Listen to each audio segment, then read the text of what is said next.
मनुष्य इस पृथ्वी पर जन्म लेता है और उसी क्षण से एक दौड़ शुरू हो जाती है। कोई उसे नहीं बताता कि दौड़ किस लिए है, कहां पहुंचना है और अंत में क्या मिलेगा।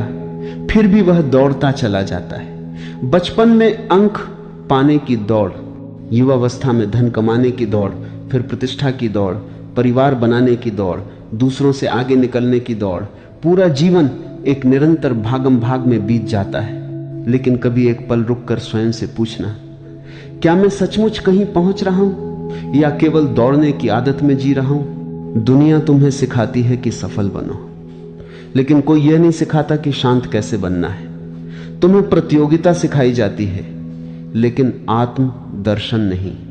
तुम्हें जीतना सिखाया जाता है, लेकिन स्वयं को जानना नहीं।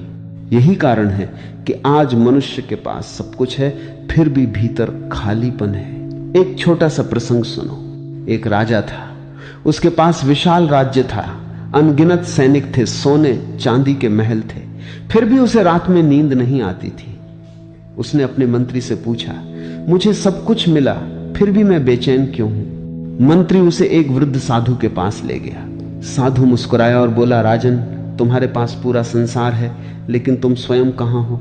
राजा चौंक गया। उसने पूछा, इसका क्या अर्थ है।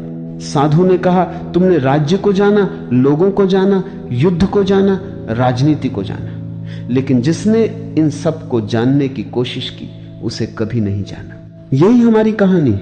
हम पूरी दुनिया को पढ़ते हैं, लेकिन स्वयं को पढ़ने का समय नहीं निकालते। मन बड़ा चतुर है, वह हमेशा कहता है बस थोड़ा और धन, थोड़ा और सम्मान, थोड़ा और प्रेम, थोड़ी और सफलता। लेकिन क्या तुमने देखा है, ये थोड़ा और कभी समाप्त नहीं होता। जब तुम्हारे पास 10 लाख होंगे, मन कहेगा 1 करोड़ चाहिए। जब 1 करोड़ होंगे, वह कहेगा 10 करोड़ चाहिए। मन की भूख का कोई अंत नहीं, और जिस भूख का अंत नहीं, वह कभी तृप्ति भी नहीं दे सकती। इसलिए संसार में अनेक लोग सफल होकर भी दुखी हैं। वे मुस्कुराते हैं, लेकिन भीतर रो रहे होते हैं। वे लोगों के बीच रहते हैं, लेकिन भीतर अकेले होते हैं। उन्होंने बहुत कुछ पाया, पर स्वयं को खो दिया। ध्यान का अर्थ संसार छोड़ना नहीं है। ध्यान का अर्थ है अपने भीतर लौट आना। जब तुम शांत बैठते हो और अपने विचारों को बिना रोके, बिना बदले केवल देखते हो, तब एक अद्भुत घटना घटती है। धीरे धीरे तुम्हें पता चलता है कि विचार आते हैं और चले जाते हैं, भावनाएं आती हैं और चली जाती हैं, क्रोध आता है और चला जाता है, भय आता है और चला जाता है। लेकिन जो इन सबको देख रहा है, वह कभी नहीं जाता। वही तुम्हारा वास्तविक स्वरूप है। समस्या यह नहीं कि तुम्हारे भीतर क्रोध है, समस्या यह है कि तुम स्वयं को क्रोध समझ बैठे हो। समस्या यह नहीं कि भय है, समस्या यह है कि तुम भय से अपनी पहचान बना लेते हो। जिस दिन देखने वाला जाग जाएगा, उसी दिन बंधन टूटने लगेंगे। एक नदी को देखो, वह किसी से प्रतियोगिता नहीं करती, न वह पहाड़ से लड़ती है, न पत्थरों से। वह केवल बहती रहती है और अंततः सागर तक पहुंच जाती है। मनुष्य नदी से सीख सकता है। जीवन को जीतना नहीं, जीना है। जीवन को नियंत्रित नहीं, स्वीकार करना है। तुम्हारा सबसे बड़ा शत्रु बाहर नहीं है, न कोई व्यक्ति, न कोई परिस्थिति। तुम्हारा सबसे बड़ा शत्रु तुम्हारा अचेतन मन है, जो हर समय शिकायत करता है, जो हर समय तुलना करता है, जो हर समय भविष्य में जीता है, जो कभी वर्तमान में नहीं ठहरता। और याद रखना, जिस व्यक्ति का वर्तमान खो गया, उसका पूरा जीवन खो गया। आज जब तुम घर जाओ, केवल 10 मिनट अपने साथ बैठना, मोबाइल बंद कर देना। किसी पुस्तक की आवश्यकता नहीं, किसी मंत्र की आवश्यकता नहीं, केवल अपनी सांसों को देखना, अपने भीतर उठते विचारों को देखना। उन्हें रोकना मत, उनसे लड़ना मत, केवल साक्षी बने रहना। शायद पहली बार तुम्हारी मुलाकात स्वयं से होगी, और जिस दिन मनुष्य की मुलाकात स्वयं से हो जाती है, उसी दिन उसकी यात्रा वास्तव में शुरू होती है। क्योंकि संसार को जीतने वाले इतिहास में याद किए जाते हैं, लेकिन स्वयं को जीतने वाले अनंत में विलीन हो जाते हैं। यही जीवन का सबसे बड़ा रहस्य है, यही ध्यान का द्वार है, और यही वह सत्य है जिसे जान लेने के बाद मनुष्य को बाहर कुछ जीतने की आवश्यकता नहीं रहती। मनुष्य अक्सर यह सोचता है कि उसे किसी ने बांध रखा है, कोई परिस्थितियों को दोष देता है, कोई परिवार को, कोई समाज को, कोई भाग्य को। लेकिन जिसने थोड़ा भी भीतर झांका है, वह जानता है कि सबसे मजबूत बेड़ियां लोहे की नहीं होती, वे विचारों की होती। तुम्हें किसी जेल में नहीं रखा गया, फिर भी तुम स्वतंत्र नहीं हो, क्योंकि तुम्हारा मन हर क्षण तुम्हें आदेश देता रहता है। कभी वह अतीत में ले जाता है, कभी भविष्य में। वर्तमान में वह बहुत कम रहता है। जरा ध्यान से देखो, सुबह आंख खुलते ही मन बोलना शुरू कर देता है। आज क्या करना है, किससे मिलना है, किसने क्या कहा था, किसने अपमान किया, किससे बदला लेना है, आगे क्या होगा। दिन भर यह शोर चलता रहता है। रात को भी शरीर थक कर सो जाता है, लेकिन मन सपनों में दौड़ता रहता है। ऐसे मन में शांति कहां से जन्म लेगी। एक यात्री रेगिस्तान से गुजर रहा था। उसके कंधे पर एक भारी बोरी थी। कई मील चलने के बाद वह थक गया। उसे एक ऊंट मिला। ऊंट पर बैठ गया, लेकिन बोरी अपने सिर पर ही रखी रही। ऊंट वाले ने पूछा, बोरी नीचे क्यों नहीं रखते? यात्री बोला, मैं ऊंट पर बैठ गया हूं, इतना बोझ तो उस पर डाल ही दिया, अब यह बोरी भी उसी पर डालूं, यह मुझे ठीक नहीं लगता। ऊंट वाला हंस पड़ा। उसने कहा, मूर्ख, बोरी सिर पर रखो या नीचे, बोझ तो ऊंट ही उठा रहा है। हम भी वही कर रहे हैं। जीवन हमें संभाल रहा है, फिर भी हम हर चिंता अपने सिर पर उठाए घूमते हैं। हमें लगता है कि यदि हम चिंता नहीं करेंगे तो सब बिगड़ जाएगा, लेकिन क्या चिंता करने से कभी कुछ सुधरा है? चिंता केवल वर्तमान का सुख छीनती। समाधान कभी चिंता से पैदा नहीं होता। समाधान तो शांत मन में जन्म लेता है। जब झील का पानी स्थिर होता है तभी उसमें आकाश दिखाई देता है। जब मन शांत होता है तभी सत्य दिखाई देता है। एक और बात समझो, मन हमेशा तुलना करता है।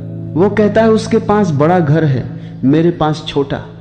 उसके पास अधिक धन है, मैं पीछे हूं, उसकी प्रसिद्धि अधिक है। तुलना से कभी आनंद नहीं मिलता। यदि पूरी दुनिया में केवल तुम ही होते तो क्या तुम स्वयं को गरीब कहते? क्या स्वयं को असफल कहते? नहीं, तुलना ही दुख का जन्म देती है। फूल कभी दूसरे फूल से प्रतिस्पर्धा नहीं करता। गुलाब कमल बनने की कोशिश नहीं करता। बरगद आम बनने की इच्छा नहीं करता। प्रकृति में हर चीज अपने स्वभाव में खिलती है। केवल मनुष्य ही दूसरों जैसा बनने की कोशिश करता है और उसी कोशिश में अपना वास्तविक स्वरूप खो देता है। तुम्हारा जन्म किसी और की नकल बनने के लिए नहीं हुआ। तुम्हारा जन्म एक अनोखी संभावना के रूप में हुआ है। जब तक तुम दूसरों की तरह बनने की कोशिश करते रहोगे, तब तक तुम स्वयं से दूर होते जाओगे। जिस दिन तुमने स्वयं को स्वीकार कर लिया, उसी दिन भीतर क्रांति शुरू हो जाएगी। स्वीकार का अर्थ हार मान लेना नहीं है। स्वीकार का अर्थ है जो हूं उसे स्पष्ट रूप से देखना। जो देख लिया जाता है वह बदलने लगता है। जिससे लड़ाई की जाती है वह और मजबूत हो जाता है। इसलिए अपने भीतर के अंधकार से युद्ध मत करो। बस एक दीपक जलाओ, अंधकार स्वयं चला जाएगा। और वह दीपक है जागरूकता। याद रखना, दुनिया की सबसे कठिन लड़ाई किसी और से नहीं, अपने ही मन से होती है। और जो इस युद्ध में विजयी हो जाता है उसे फिर किसी बाहरी विजय की आवश्यकता नहीं रहती। यदि मैं तुमसे पूछूं कि तुम कौन हो, तो शायद तुम अपना नाम बताओगे। कोई कहेगा मैं डॉक्टर हूं, कोई कहेगा मैं व्यापारी हूं, कोई कहेगा मैं पिता हूं, मैं मां हूं। लेकिन जरा ठहर कर सोचो, क्या तुम्हारा नाम तुम्हारे जन्म के साथ आया था? नहीं। क्या तुम्हारा व्यवसाय जन्म से था? नहीं। क्या तुम्हारे रिश्ते जन्म के साथ थे? नहीं। तो फिर तुम कौन हो? हम पूरी जिंदगी उन परिचयों को ही अपना सत्य मान लेते हैं जो समाज ने हमें दिए हैं, लेकिन जो दिया गया है वह कभी तुम्हारा वास्तविक स्वरूप नहीं हो सकता। यहीं से अहंकार जन्म लेता है। अहंकार का अर्थ यह नहीं कि कोई व्यक्ति केवल घमंडी है। अहंकार बहुत सूक्ष्म है। वह कभी धन के रूप में आता है, कभी ज्ञान के रूप में, कभी धर्म के रूप में, कभी विनम्रता के रूप में भी। कई लोग कहते हैं, देखो मैं कितना विनम्र हूं। यह भी अहंकार है। अहंकार हर रूप धारण कर सकता है। वह गिरगिट की तरह रंग बदलता है, इसलिए उसे पकड़ना कठिन है। एक साधु नदी के किनारे बैठा था। एक युवक उसके पास आया और बोला, मैं ईश्वर को पाना चाहता हूं। साधु ने पूछा, क्या तुम स्वयं को छोड़ सकते हो? युवक बोला, स्वयं को छोड़ दूं फिर बचेगा क्या? साधु मुस्कुराया और बोला, यही तो रहस्य है। जिस दिन यह मैं मिट जाएगा उसी दिन वह प्रकट होगा जिसे तुम ईश्वर कहते हो। मित्रों, हम जीवन भर मैं को मजबूत करते रहते। मेरा घर, मेरा परिवार, मेरी सफलता, मेरी पहचान, लेकिन कभी ये नहीं पूछते कि ये मैं है कहां। ध्यान से देखो, जब तुम गहरी नींद में होते हो तब न तुम्हारा नाम रहता है, न पद, न धन, न सम्मान, फिर भी तुम अस्तित्व में रहते हो। इसका अर्थ है कि तुम्हारा वास्तविक अस्तित्व इन सबसे परे है। यही कारण है कि संत कहते हैं जिसे तुम मैं समझते हो वह केवल एक कहानी है, और कहानी जितनी बड़ी होती जाती है दुख भी उतना ही बड़ा होता जाता है। अहंकार हमेशा तुलना करता है, उसे चाहिए कि लोग उसकी प्रशंसा करें, उसे चाहिए कि लोग उसे महत्व दें। यदि कोई आलोचना कर दे तो वह जल उठता है, यदि कोई अनदेखा कर दे तो बेचैन हो जाता है। क्या यह स्वतंत्रता है? नहीं, ये तो दूसरों की राय की कैद है। जो व्यक्ति अपने बारे में लोगों की राय से जीता है वह कभी स्वतंत्र नहीं हो सकता। एक बार आकाश की ओर देखना, क्या सूर्य इसलिए चमकता है कि कोई उसकी प्रशंसा करे? क्या फूल इसलिए खिलते हैं कि कोई उन्हें पुरस्कार दे? क्या नदी इसलिए बहती है कि लोग उसकी तस्वीरें लें?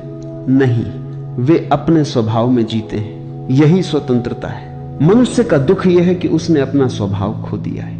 वह अभिनय कर रहा है, हर जगह एक नया चेहरा पहन लेता है। कार्यालय में अलग चेहरा, परिवार में अलग, दोस्तों के सामने अलग, सोशल मीडिया पर बिल्कुल अलग।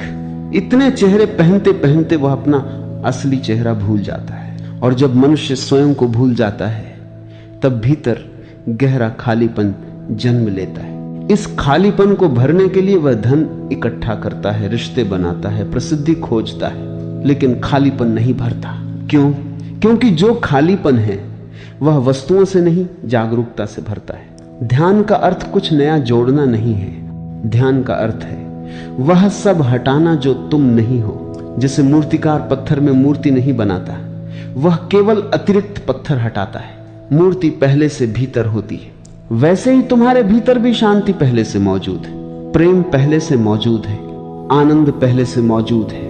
उन्हें बनाना नहीं, केवल उस धूल को हटाना है जो वर्षों से मन पर जमती गई है। और वह धूल है भय, लोभ, क्रोध, तुलना, अहंकार। जिस दिन यह धूल हटने लगेगी उसी दिन तुम्हें पहली बार अनुभव होगा कि जीवन कोई समस्या नहीं बल्कि एक उत्सव है। याद रखना, जो स्वयं को सिद्ध करने में लगा है वह अभी स्वयं को जानता नहीं, और जिसने स्वयं को जान लिया उसे कुछ भी सिद्ध करने की आवश्यकता नहीं रहती। यहीं से स्वतंत्रता शुरू होती है, यहीं से ध्यान का फूल खिलता है, और यहीं से मनुष्य पहली बार सचमुच जीवित होता है। मनुष्य के जीवन में यदि कोई सबसे बड़ा भय है तो वह मृत्यु का भय है। लोग धन खोने से डरते हैं, संबंध टूटने से डरते हैं, अपमान से डरते हैं, बीमारी से डरते हैं, लेकिन इन सब के पीछे कहीं ना कहीं मृत्यु का ही भय छिपा होता है। प्रश्न यह है कि हम मृत्यु से इतना डरते क्यों हैं? क्या इसलिए कि मृत्यु कष्ट देती है, या इसलिए कि हम उस अज्ञात से भयभीत हैं जिसे हमने कभी जाना नहीं? सच्चाई यह है कि मनुष्य मृत्यु से कम अपने अधूरे जीवन से अधिक डरता है। जिसने कभी सचमुच जिया ही नहीं उसे लगता है कि उससे सब कुछ छिन जाएगा। जो हर दिन भविष्य की प्रतीक्षा करता रहा वह अंत में पाता है कि वर्तमान उसके हाथ से निकल गया। वह सोचता रहा, जब मेरे पास अधिक धन होगा तब मैं खुश रहूंगा, जब मुझे सम्मान मिलेगा तब मैं शांति से जीऊंगा, जब सारी समस्याएं समाप्त होंगी तब जीवन शुरू होगा। लेकिन जीवन किसी आने वाले कल में नहीं रहता। जीवन हमेशा इसी क्षण में धड़कता है।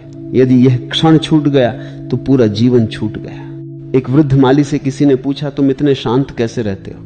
वह मुस्कुराया और बोला, मैं हर सुबह एक फूल को खिलते हुए देखता हूं और हर शाम उसी बगीचे में कुछ पत्तों को गिरते हुए देखता हूं। तब समझ आता है कि जीवन और मृत्यु शत्रु नहीं, एक ही वृक्ष की दो तत्वें हैं। कितनी गहरी बात है। प्रकृति कहीं भी मृत्यु का शोक नहीं मनाती। सूर्य डूबता है, फिर उगता है, पतझड़ आता है, फिर बसंत आता है, बादल बनते हैं, बरसते हैं, मिट जाते हैं, फिर लौट आते हैं। परिवर्तन ही जीवन का नियम है। केवल मनुष्य चाहता है कि जो आज है वह हमेशा वैसा ही बना रहे।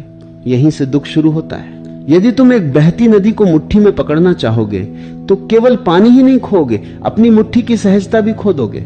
जीवन को पकड़ा नहीं जा सकता, उसे केवल जिया जा सकता है। और मृत्यु जीवन की विरोधी नहीं है, मृत्यु जीवन की पूर्णता है। जैसे संगीत का एक सुर समाप्त होता है तभी दूसरा सुर जन्म लेता है। यदि पहला सुर कभी समाप्त ही न हो तो संगीत असंभव हो जाएगा। वैसे ही यदि परिवर्तन न हो तो जीवन भी रुक जाएगा। एक बार शांत बैठकर अपने भीतर देखो। तुम्हारा शरीर बचपन से अब तक बदल गया, तुम्हारे विचार बदल गए, तुम्हारी पसंद बदल गई, तुम्हारे रिश्ते बदल गए, लेकिन क्या तुम्हारे भीतर कुछ ऐसा नहीं है जो हर परिवर्तन का साक्षी बना रहा? जब तुम 5 वर्ष के थे तब भी वही साक्षी था, आज भी वही है।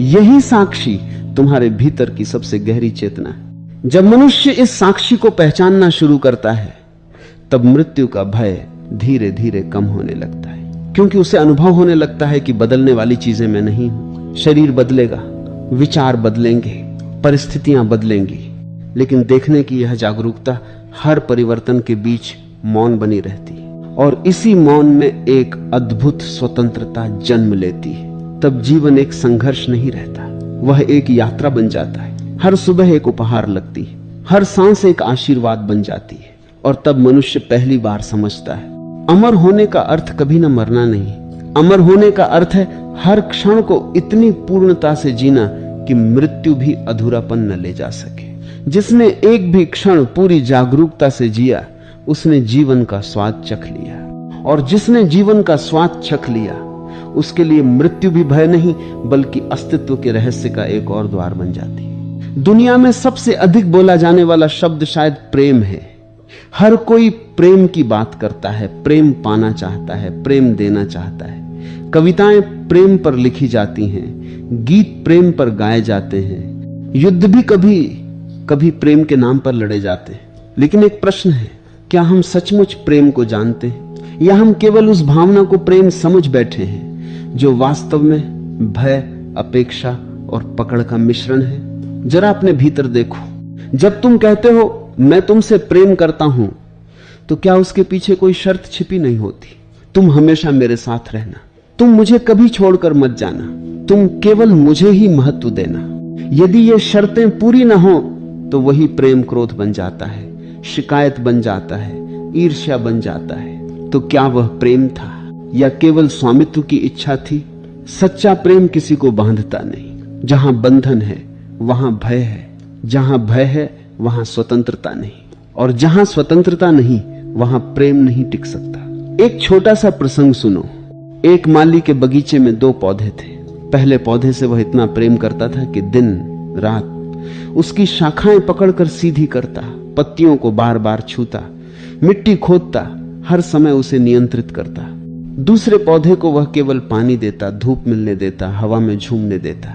कुछ महीनों बाद पहला पौधा कमजोर हो गया, दूसरा विशाल वृक्ष बन गया। किसी ने पूछा ऐसा क्यों हुआ? माली बोला, पहले को मैंने अपने अनुसार जीने दिया ही नहीं, दूसरे को मैंने उसका स्वभाव जीने दिया। यही प्रेम और मोह का अंतर है। मोह कहता है मेरे अनुसार जियो, प्रेम कहता है अपने सत्य के अनुसार खिलो। मोह हमेशा डरता है, उसे खोने का भय रहता है, इसलिए वो पकड़ता है। प्रेम को खोने का भय नहीं होता, क्योंकि प्रेम जानता है कि जिसे पकड़ना पड़े वह कभी अपना था ही नहीं। आकाश पक्षियों को उड़ने से नहीं रोकता, फूल मधुमक्खी को बांध कर नहीं रखते, नदी किनारों से यह नहीं कहती कि हमेशा मेरे साथ रहो। प्रकृति का हर संबंध स्वतंत्रता पर आधारित है, केवल मनुष्य ने प्रेम को स्वामित्व बना दिया। यही कारण है कि जहां प्रेम होना चाहिए वहां संघर्ष है, जहां विश्वास होना चाहिए वहां संदेह है, जहां आनंद होना चाहिए वहां पीड़ा है। ध्यान से देखना, जब तुम किसी से कहते हो तुम्हारे बिना मैं जी नहीं सकता, तो यह प्रेम नहीं, निर्भरता है, और निर्भरता कभी आनंद नहीं देती, वह धीरे धीरे दोनों को कैदी बना देती है। सच्चा प्रेम 2 अधूरे लोगों का सहारा नहीं, सच्चा प्रेम 2 जागरूक व्यक्तियों का उत्सव है। जो अकेले भी पूर्ण हैं वे साथ हों तो प्रेम खिलता है, जो अकेले खाली हैं वे साथ होकर भी खाली ही रहते हैं। इसलिए पहले स्वयं को जानो, अपने भीतर आनंद खोजो।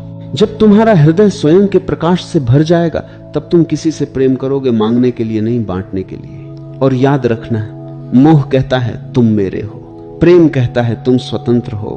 मोह पकड़ता है, प्रेम स्पर्श करता है। मोह डरता है, प्रेम भरोसा करता है।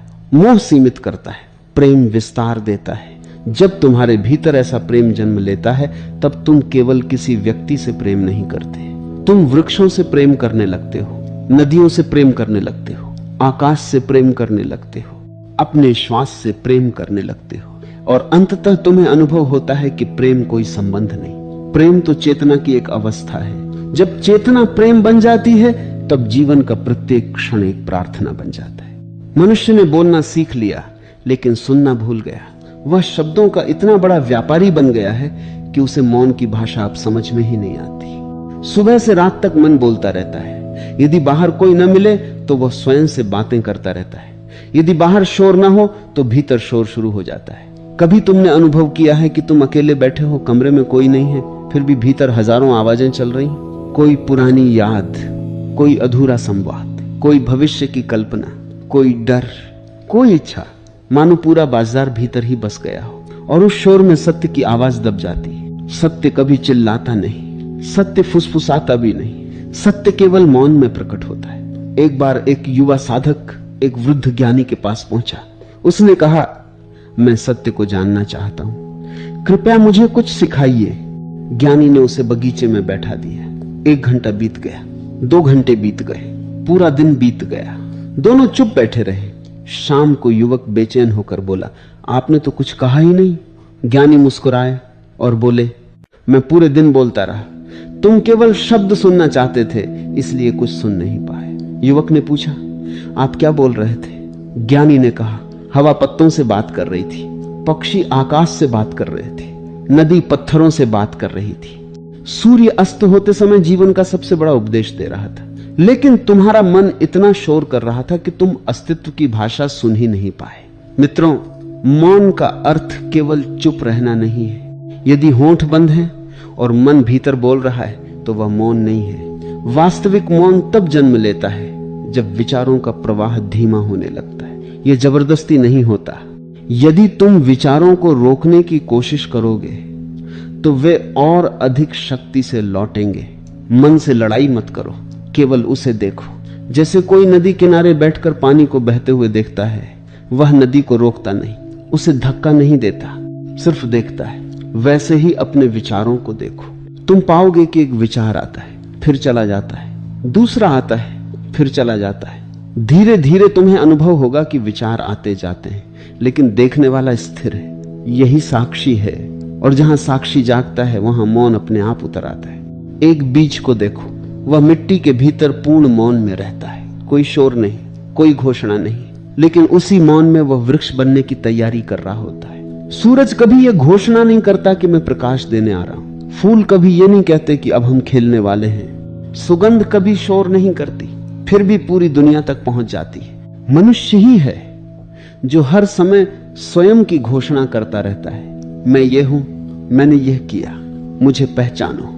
और जितनी अधिक घोषणा होती है उतनी ही भीतर की रिक्तता प्रकट होती है। जिसे स्वयं का अनुभव हो जाता है उसे स्वयं को सिद्ध करने की आवश्यकता नहीं रहती। मौन उसे विनम्र बना देता है, मौन उसे गहरा बना देता है, मौन उसे प्रेम से भर देता है। एक दिन ऐसा आता है जब वह वृक्ष को देखकर भी सीखता है, एक बच्चे की हंसी से भी सीखता है, बारिश की बूंदों से भी सीखता है, यहां तक कि अपने दुख से भी सीखता है, क्योंकि अब उसके भीतर सुनने की क्षमता जन्म ले चुकी होती है। याद रखना, दुनिया तुम्हें बोलना सिखाती है, लेकिन जीवन का रहस्य सुनने में छिपा है। और सुनना तभी संभव है जब भीतर मौन हो। इसलिए प्रतिदिन कुछ समय ऐसा निकालो जब तुम्हें किसी से कुछ कहना ना हो। केवल बैठो, सांसों को आते जाते देखो, आकाश को देखो, पक्षियों की आवाज सुनो, और यदि कुछ भी ना हो तो अपने हृदय की धड़कन सुनो। धीरे धीरे तुम अनुभव करोगे कि जीवन किसी उत्तर की प्रतीक्षा नहीं कर रहा है। जीवन स्वयं एक उत्तर है, और उस उत्तर तक पहुंचने का मार्ग शब्दों से नहीं, मौन से होकर जाता है।